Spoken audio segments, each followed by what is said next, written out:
Well, the SBS Bank Southland Sharks are top of the Sal's New Zealand National Basketball League standings, 6 games in. We're on a 6-game win streak. We've got Coach Jonathan Yim, who is a special guest this week on the Raw. Mate, you are a prepared man. I reckon when you mapped out the first 6 weeks of the season, this is pretty much how the script would have gone, am I right? I thought we'd be 9-0, but Yes. no. I mean, we've exceeded some expectations of mine and stuff like that, and we won some games that maybe we shouldn't have won. Especially early on, I can think of like the Franklin game where we just played our butts off and guys stepped up and we played really well. That was a game that I probably wasn't expecting that we would win, and then we've been able to come back for a couple games and pull them kind of out of our rear end a little bit. So, yeah. A little bit like that last quarter. Let's start with the end of that Canterbury Rams game on the weekend, right? You're down by 13 at three-quarter time. Then you go on this 24-2 run to start the fourth quarter. You've got to tell us a little bit about what those vibes were like courtside in the middle of that run. I think it started – I called a timeout with like 6 minutes to go. It was a funny day. I kind of – before the game, I prepare and stuff like that, and I just have – YouTube on, and this Steve Harvey video came on, and he was talking about like in his life he had like a turn back moment, and it was basically like he could have gave up comedy or he could keep on going even if he wasn't making money and stuff like that. And the prevailing message was just, if you give up, then you'll never get where you want to go, right? And so on the second timeout, I called we weren't playing very well. I thought our energy was really bad. I thought guys were dropping their heads. And I just was like, guys, this is our turn back moment, right? Just like I had seen in that Steve Harvey. I was like, if we give up now, I can promise you one thing, we're not going to win. And I just thought it set the right tone right from there, and it just kind of refocused us. And I thought over the next 5 minutes of that third quarter, we kind of cut into the lead. I think they were up 17 at the time. And we cut it to 13. Caleb had a dunk to kind of finish. So going into the fourth, I was just like, hey, I think we're in a great spot. Now, I don't know if they thought that, right? But I just was like, I think we're in a good spot right now. We just have to punch first here in the fourth quarter. And if we do, maybe they get a little tight, right? We build some momentum. I felt like they were looking a little tired. And we definitely punched. Mm-hmm. I think we scored the first 19 points. We watched it today in film. We had 10 straight stops. To start the fourth quarter. And then, momentum's a funny thing, right? You get some momentum and you're feeling good, and all of a sudden they get a little tight and stuff, and, we were able to pull that one out. It must be. Is that one of the great sort of moments in coaching, I guess, watching a team sort of create that momentum shift in mid-game? It is, but it's also frustrating because it's like, where was this the first three quarters, right? The thing with our group this year is, I think that was the 8th time that we've scored 30 points in a quarter. So we know that we have the capability to score really quickly, and we're never going to be out of a game, right? But what I really appreciated about our effort was just our defensive intensity and our defensive effort. I thought the way we started that quarter, just being physical, we drew 2 offensive fouls. We had a shot clock violation. We forced, I think, 3 turnovers. That helps our offense, right? Logan, you hear me say this all the time. When you do the right things over and over again, the wins and losses take care of themselves, right? Well, when you do the right things over the course of a basketball game too, right, it's going to help your offense. Now shots start to fall, but it starts with the good energy from our defense. That environment too. I mean, momentum is a funny thing in basketball and sport in general, isn't it? That on the flip side, that you had all the energy. You could see that with the bench, the way they were roaring. The flip side, you had probably a home crowd that would have been silenced a wee bit in that period, in that fourth quarter. Yeah, our fans traveled really well. I thought that you could hear them. Caleb kind of got motivated. There was a guy that was sitting courtside that was just jawing at us Yes. the entire game. So you saw quite a bit of that on the TV coverage. Right. Yeah. So, he kind of got, I think, Caleb going. Good. To me, anytime you get a road win, I think you really appreciate it because you know how hard it is to win, especially on the road, a hostile environment. Canterbury has great fans. They pack that place. So it was a lot of fun to kind of, I guess, surprise them a little bit because I don't think anyone expected that in the fourth quarter. Yeah, you could roll it back to the end of last year as well too, right? So we have got to wear side here that, you handed the Rams their final defeat in Cal Stadium ever, and now you've got one at Parakiori as well too, handed them their first loss there as well too. There's something about these big games, right, travelling to Christchurch. That, in past years, they have been the standard, the Rams, haven't they, too? Do you feel the team lift for those sorts of games? Yeah, I heard Caleb say, I really appreciate those games or playing in those games, and it's not because, I like, first off, it is because I enjoy competing, right? So there's not one opponent that I like to play against more than any other opponent. But because the Rams are held in such high regard and they are probably the best team over the last 3 years, right? Yep. You measure yourself against them. And, Quinn is, I rate Quinn as a really, really good coach. Especially for how old he is and stuff like that and all that he has accomplished in his coaching career, right? I want to challenge myself against the best. And so, I consider them to be the standard in the league. And so, going up there and just kind of seeing where we are and how we stack up against them. They were first on the table on Sunday. I really relished that challenge and the ability to compete against them. This wee period, isn't it? You had the Auckland Tuatara, who at that time were top of the table. Then you took on the Canterbury Rams a few days later, who just were at top of the table. Then you've got the Wellington Saints, defending champions, this coming Thursday night. It's a fair old 7 days, and then obviously after that the Nuggets as well. It's a big, pretty big assignment. Yeah, but like I said, this is the part of the season, and this is the part where, if you're a competitor, you love these opportunities to compete against the best and to challenge yourself and to see where you stack. If we had lost, we'd still come in today, watch film, try to get better, and see if we could, have a better showing on Thursday. Even when we win, we have that same type of mindset and idea. So, it's been fun. Obviously, we've come out on top the previous two games, and we're hoping to come out on top again on Thursday. But, I've really enjoyed it. It's been two hard-fought, competitive, playoff-like games that have really challenged us in a lot of different ways and have challenged me as a coach.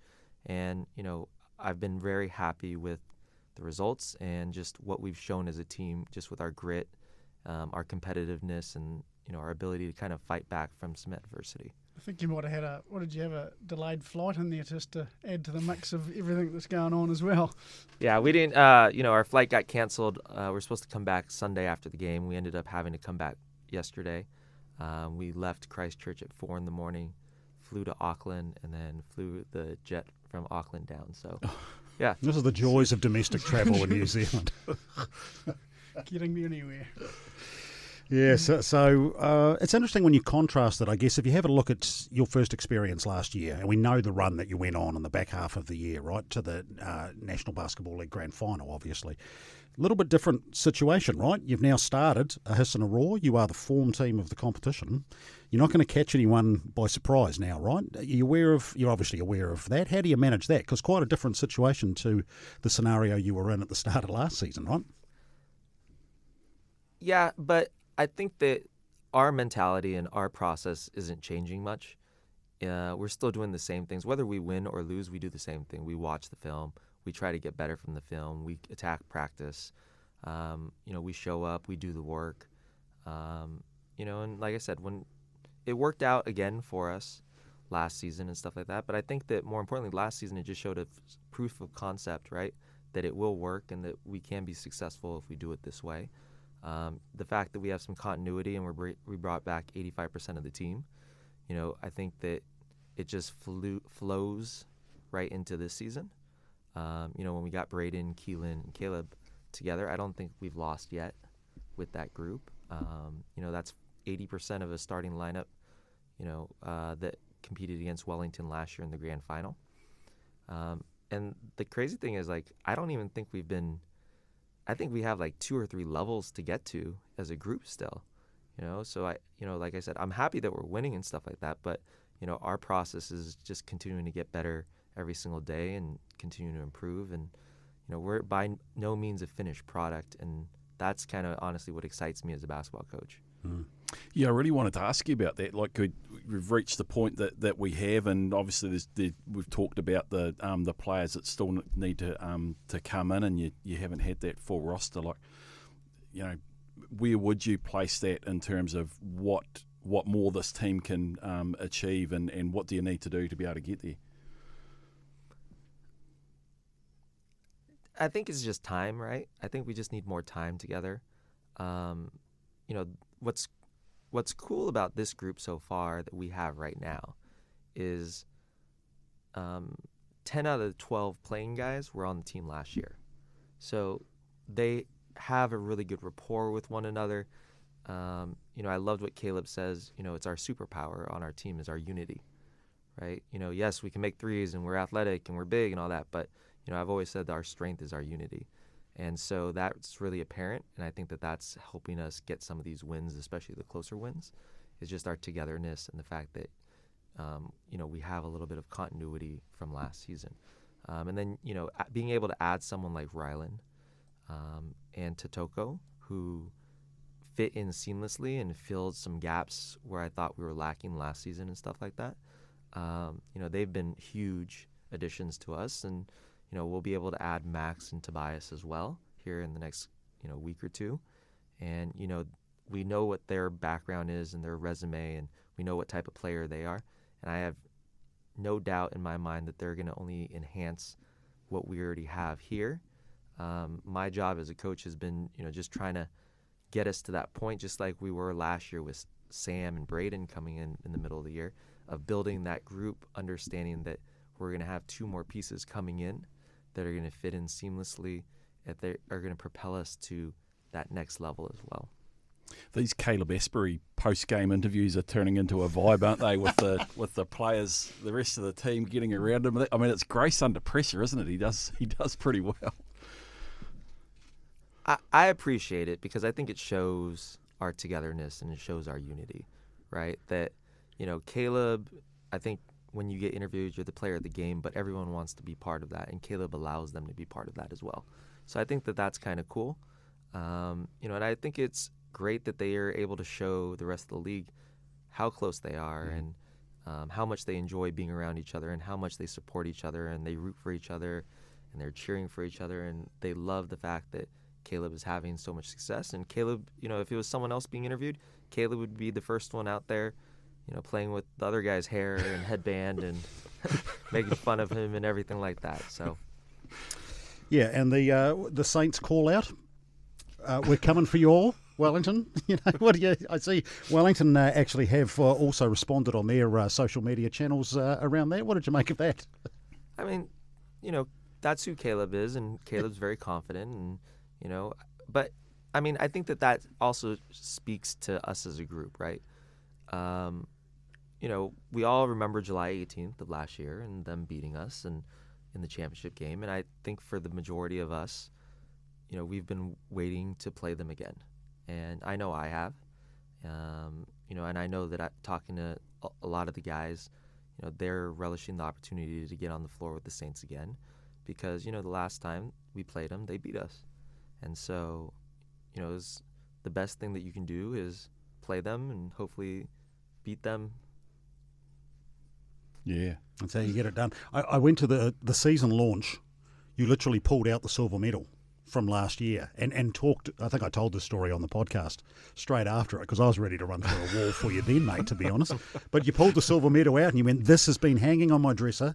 Tell us that story. It's been a motivation for you, as it has obviously for the group in the off season. Yeah, I mean, I think we were all pretty devastated. I can't speak for everybody, but I was devastated after that loss because I felt like we should have won. Like, that's just the honest truth, right? But, I don't know many coaches that obviously after a loss say that they probably shouldn't have won. But I just felt like, we just didn't execute the way that we needed to. I thought I made some poor decisions, and I thought I made a lot of mistakes as a coach that didn't necessarily put our guys in positions to be successful like I had in previous games. And that's not a great feeling to have if you think that you could have done more to help the group. And so the silver medal to me represented my failures as a coach for the group. And I just knew that if I was ever put in that situation again, I didn't want to be the reason why we were not successful, or we didn't win, or we came up a little short. And so I don't need a lot of motivation, to try to get better and stuff like that. But, being able to see it on a daily basis and understanding like, hey, this is why we're getting up, and this is why we're watching more film, or, this is why we're studying this, aspect of, end of game situations or ATO situations, or better sideline out of bounds or baseline out of bounds, or whatever it is, right? That can maybe give us like a 1% edge, or 1% make me 1% better, or help make the team 1% more prepared or better, or whatever it is, right? That can maybe make the difference in a close game like that. I was trying to look for anything that I could to help us. And when I would get tired or something, you could just look at the medal and be like, okay, yeah, that's right. You don't want to feel like you did on July 18th. I got a feeling that, talking to you a couple of times during the off-season, that the first thing that you probably did when the draw came out is look for the first time you got to have a crack at the Wellington Saints again this Thursday night. Was that the case? Get that circled pretty early on?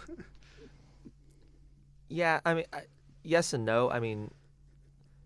I was kind of more looking at August 9th, right, which is the championship game, of when that one was going to be and stuff like that, and trying to make sure that, we were peaking at the right time. And then, it's hard because, it's 20 games and every game is important and stuff like that. So you don't want to ever overlook an opponent. And so even, at the start of last week when we had the Tuatara and then the Rams and now at the Saints, we knew that it was a daunting task in front of us. And so my focus was, hey, we got to focus on the Tuatara first, and then we got to focus on the Rams, and then now we can really dive into the Saints and stuff. So yes and no, I guess, right? Yeah, like we definitely looked to see when we were playing them, but at the same time we were focused on the opponent in front of us first. And now, it's Saint Week, so they got my full attention. You're putting the call out from a crowd point of view too. I know particularly with Logan in the Tribune, when you're talking about the impact that group has for you as well too. You got a little bit of a taste with a packed crowd in Christchurch on the weekend, and the good job you did there in silencing them. So obviously you want the punters to flow in on Thursday night, right? Absolutely. I want them there for every game. Yeah. I know how much of a difference they make. I don't know how many people we had last Thursday against the Tuatara, but man, they were loud and they were intense and they were booing and they were so into that game that it was funny because in the third quarter of that game, I felt us just kind of have a little energy drop, and the crowd all of a sudden started picking up, and I felt us really get, like myself included, get a real jolt from the crowd. And then we ended up finishing that third quarter on a nice little run, and that propelled us in the fourth quarter. We ended up pulling out that game. So they definitely make a difference. This game, as well as the rest of the games throughout the season, they are huge games for us, and what we're fighting for, where we want to finish on the table, hopefully get another home playoff game like last season. Every game is so important, right, because there's not a lot of them. And so we know that they make a difference, not just for us, but also to our opponent, right? They missed a lot of free throws, I felt, because, our crowd was into it, and, they missed a lot of shots too, because, they were booing and they were jeering them. And so, yeah, I love our crowd, and, I want them to be part of it, and I know that they've been great so far this season and last season, but, we really need them there, and we need to feel them and hear them and, see their support. I feel like for those of us that have sort of grown up with a rugby culture, we don't we aren't great supporters generally in New Zealand of sort of really going hard out in that sense. But basketball is just one of those games that just lends itself, I think, because the bench gets so much more involved in the game and that sort of thing, and that just sort of flows through. You've got that sort of the conduit that everything that the crowd gives goes through the bench, and then it goes through the coach quite often too, and then out onto the court, that the fans can really play a role. We said a little bit of netball, but I think basketball is just one of those sports, and I've felt it growing at the Shark Tank, the last few games as well. And if people are out there that haven't experienced it, I wholeheartedly would say get out there and get a wee taste. This is going to be pretty mouthwatering on Thursday night. Everybody I talk to that comes to our games as well, like, there's so many people after the games, they'll come up to me like, that was my first basketball game, and that was so fun, right? And so, we play an exciting brand of basketball. We play fast. We shoot a lot of threes. We have a lot of athleticism. We have guys with a lot of character. I obviously have a lot of character. It's very entertaining. And I think that, for the price and everything, like, it is a fun night of sport. I love it when we see kids there. I love it when we see families there. I think everyone really gets into it. And, I think that if you come once, you become a Shark fan for life. Obviously, I get the feeling you've got a role to play too, and getting the crowd hyped up and that, and quite enjoy it, and that's part of it as well. I think what Nathan mentioned is that probably New Zealand crowds are tentative, I suppose, and aren't that vocal or sitting there to you, but they probably feed off you quite a bit too. Do you enjoy that, getting them rolled up? Yeah, sure. I think it makes a difference. It's a little strategic, right? I think it makes a difference over the course of a game and stuff. Like I said, third quarter of that Tuatara game, our energy was dropping. So I might have waved my arms a little bit and was yelling, come on, to the crowd a little bit, right? To get them going a little bit too. But, I think because they're, like you say, they are a little tentative and stuff, they just need a little encouragement, right? And so that's all I am providing is a little encouragement to the crowd. Well, you're a coach. Yeah. You're doing it works. So just trying to get them going, because I know that it'll get us going a little bit too. It does help when you're drawing away with, a good mate of yours like Rob Lowe out on court, though. There was a little bit of back and forth, was there, in that game last Thursday? Yeah, look, I mean, Rob's been, he's been around for a long time. I have a tremendous amount of respect for Rob, and, I think that there might have been some miscommunication on both of our ends, and, two competitors going at it. It was a playoff game-like atmosphere. Both teams are at the top of the table. They both want to win. And to me, I just chalk it up to two competitors wanting to do the best for their team and trying to win. Yeah, it's good stuff. The thing I like as well too, and look, this hasn't really been a mark of Sharks teams in previous seasons. I'm not talking about last year because I think it was certainly there in spades, but they don't take a backward step either, right? You have a look at that Tuatara team, and I think about the amount of times I've watched the Tom Vodanovich come down and just out-muscle us, or a Hiram Harrison, the guys like this from a basketball point of view, who used to play for us. They get up for a game coming back to Invercargill, and every time they would out-muscle us. When you think about a Rob Lowe, a Chris Johnson, a Vodanovich that you had in that Tuatara game, the fact that you give as good as you get from a physical point of view, that's something, I guess that adds that other element to it as well too, and is much needed, right? Yeah, I mean, Sam looks. Yeah. I mean, Sam should be the MVP of the league. I mean, for what he does for us, and how much we play through him, and how much we rely on him. Like, he definitely is the physical presence for us, and he's the last line of defense, and he has to guard those big guys, and he's able to hold his own, and he's been phenomenal this season and stuff. So, having him back there and being able to, like you say, give back a little bit of the punishment and toughness that they give to us, I think is very important. But I think it also shows, like, we're not pushovers anymore either, right? Like, you can't come down here and you can't bully us, and we're going to stand up for ourselves, and we, not only Sam but everyone else, right? Like, we're going to hold our ground, and that's even me too. Like, I'm not going to back down, and we're gonna fight you, and we're gonna claw at you and stuff like that. And if you beat us, you're gonna have to really beat us, because we're not that team that we were maybe 3 years ago, where it's an automatic win, or you come down here and you're gonna have a career game, or you're gonna score the most points in your team history and stuff like that. Like, you're gonna have to earn everything against us. We've talked a lot about, obviously, the number of guys that you've got coming back, but obviously Ryland Jones, and you mentioned him as being a really important addition. I guess we've sort of seen on the court, but can you just tell us a bit about what he's sort of brought to the team in general as well? Ryland's been incredible. Like, one thing is, and I know he doesn't get enough credit, but John Lowe, who's been helping me build this team out, he's kind of our director of scouting.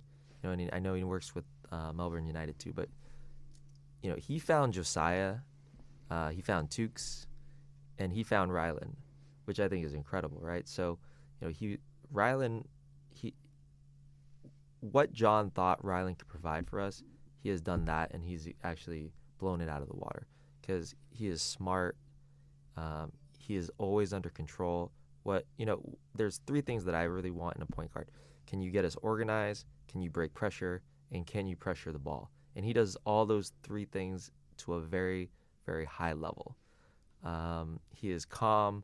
Like, there's moments where I'm losing my mind, and he is, I look at it, he's got us all under control on the court, which is great. He is clutch. He's made timely steals. He's made timely buckets. He is just so steady, and he has been the perfect piece for us. And I think Sam said this on the podcast, but he kind of is the missing piece from what we were missing last season.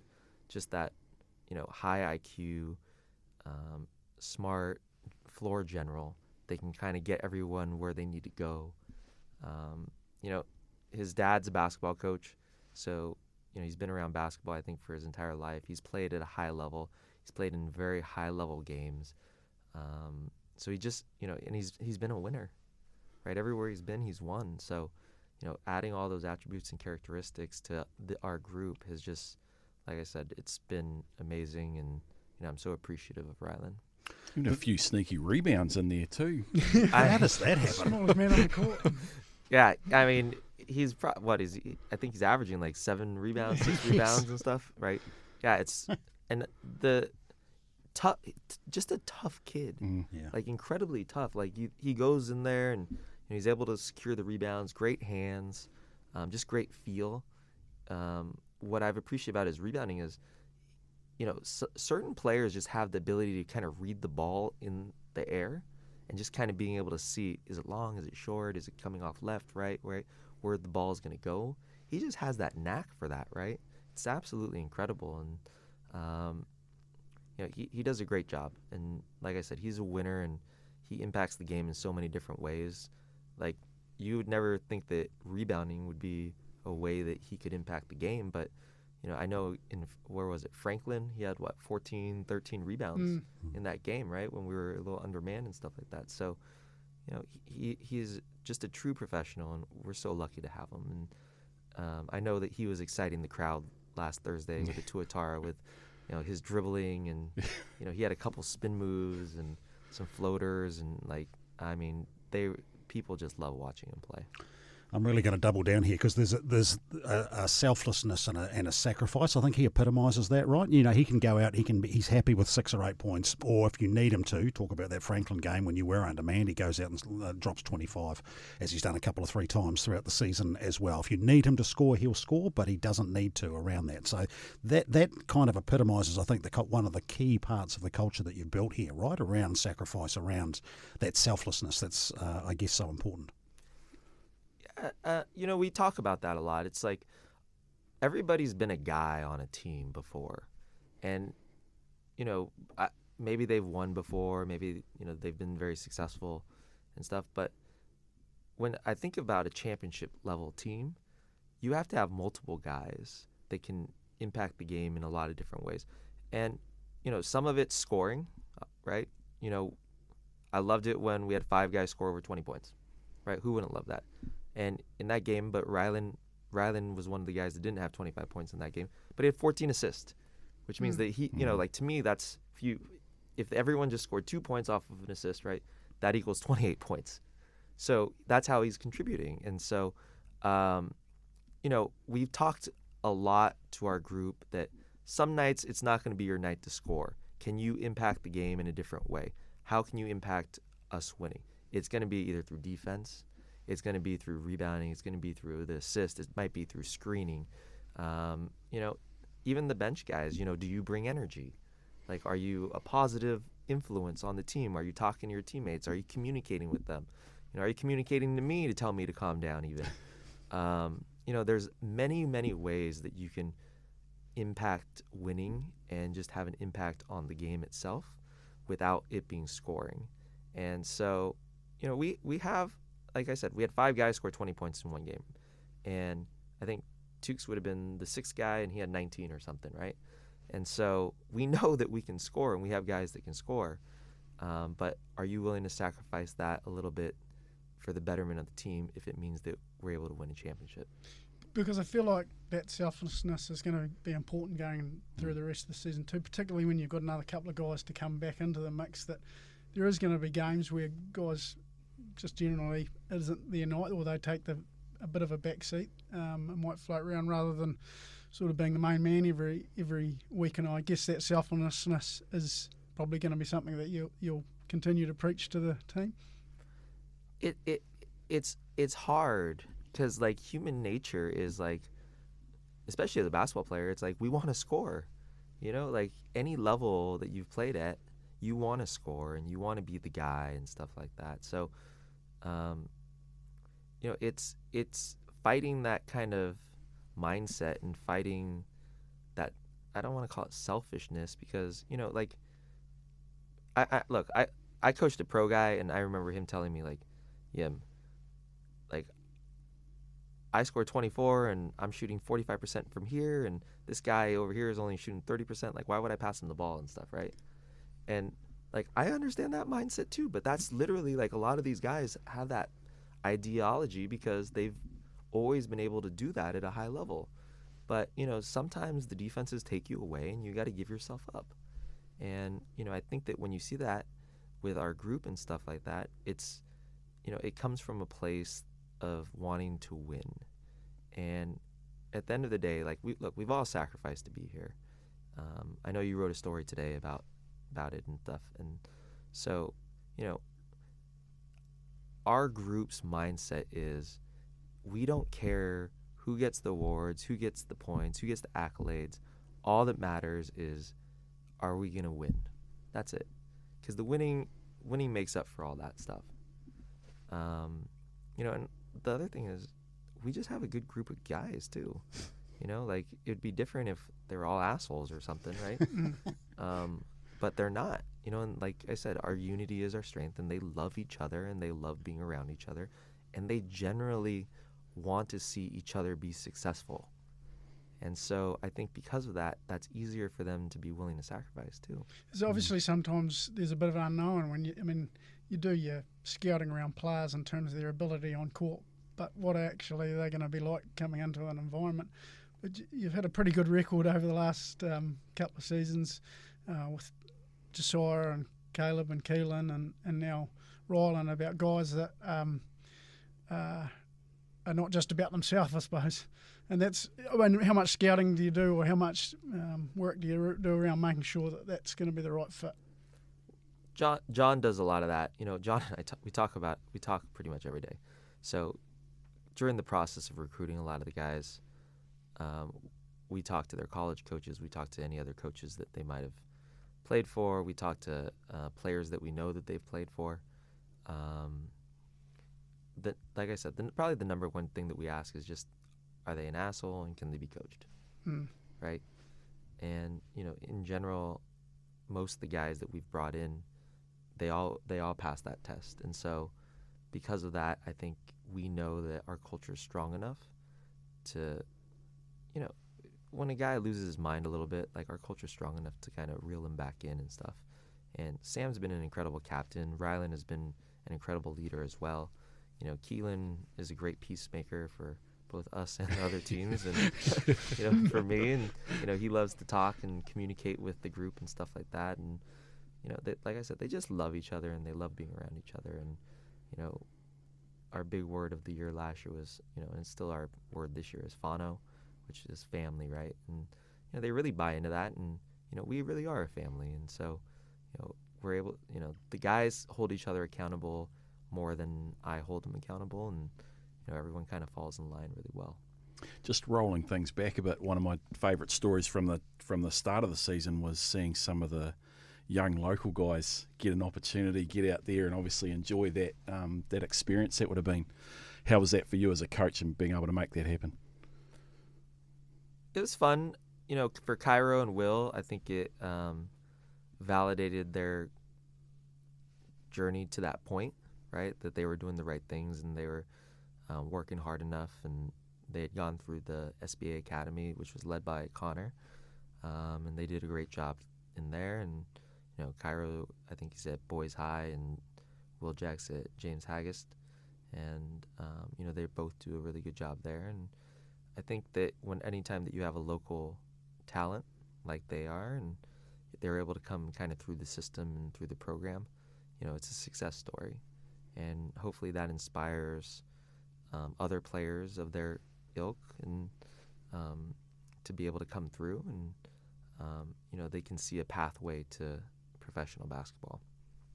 The other thing that's been nice over the course of the last few weeks has been the Rapid League team and getting some results. So you felt that they weren't a mile away, but they couldn't get one across the line to start with. They then strung 3 in a row. Should have probably got the Canterbury game, which went to triple overtime in the Rapid League. So could easily have been 4 in a row, but that's got to be heartening for you as well too, to see those guys getting out there and competing. Good signs there from a depth perspective. Yeah, I love every single one of those boys. They bust their butt so much, and Quake probably since last season has been our most improved player.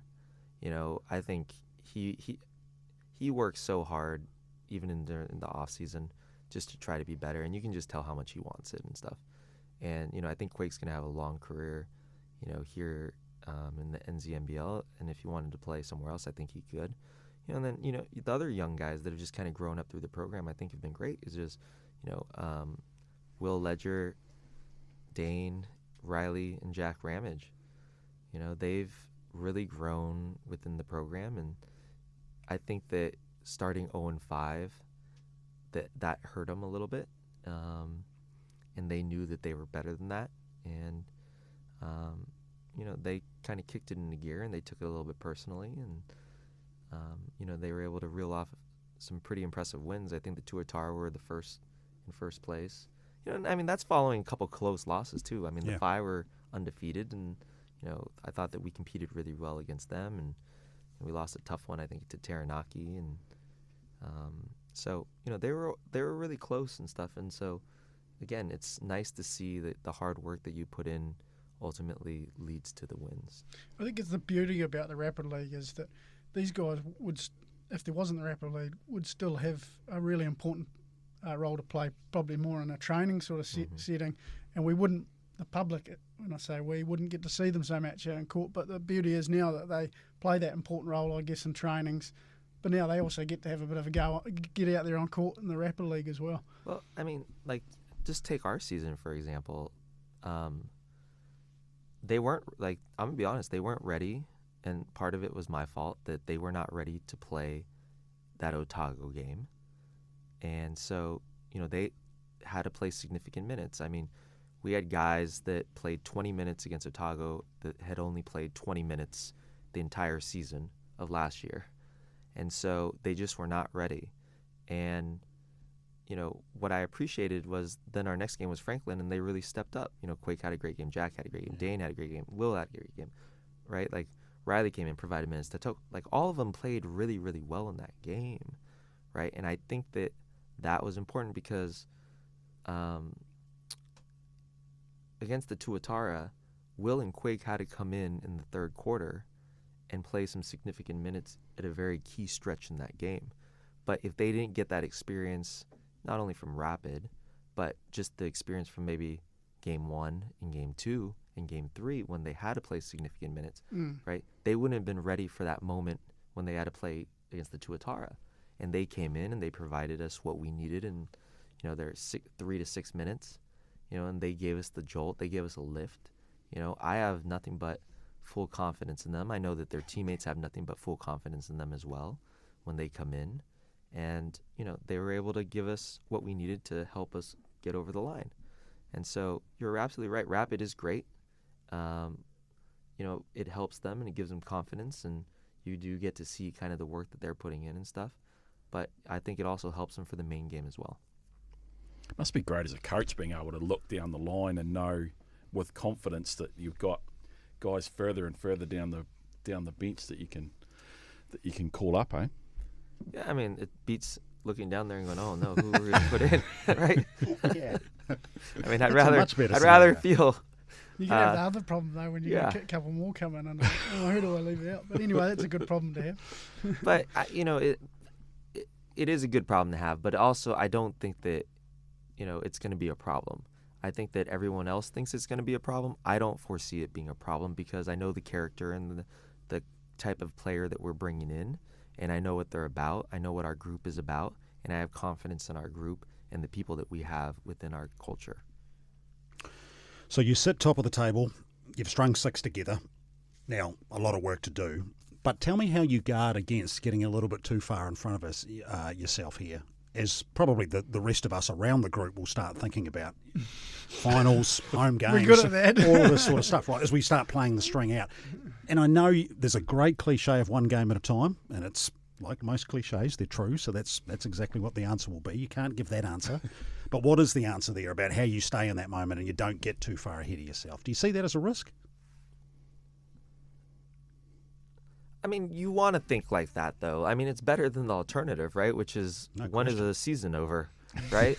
Yes. So, it's great that we're thinking like that. And I think that for you guys, that is what you guys should be talking about and stuff. But for me as a coach, yes, it is cliche, one game at a time. But it's like, look, our next game is against the Saints and they beat us in the finals. And then the game after that is the Nuggets and they beat us in game 1. So, yeah, we're focused on the next game and we have motivation every single game to try to be the best that we can be. And we know how fast it can turn. I mean, just as everyone wants to talk about, we ended up finishing with 7 wins last year, but what if it goes the other way, right? So you have to guard against complacency and, you still have to have a humbleness about it to just approach it like one game at a time, one practice at a time, 1 week at a time, understanding that, it can change really quickly. And so, you want to continue doing the right things and building the right habits and hoping that, it's enough to put us in a position where we can reach some of those things that you guys talk about. Well, we're going to do a bit more talking about it, I think, on the evidence of what we've seen in these opening 6 weeks. Absolutely. Coach, thanks so much for coming in. Congratulations on the start. We know it's just a start, and all the best, and look forward to seeing you out there on Thursday night, eh? Yeah, thank you.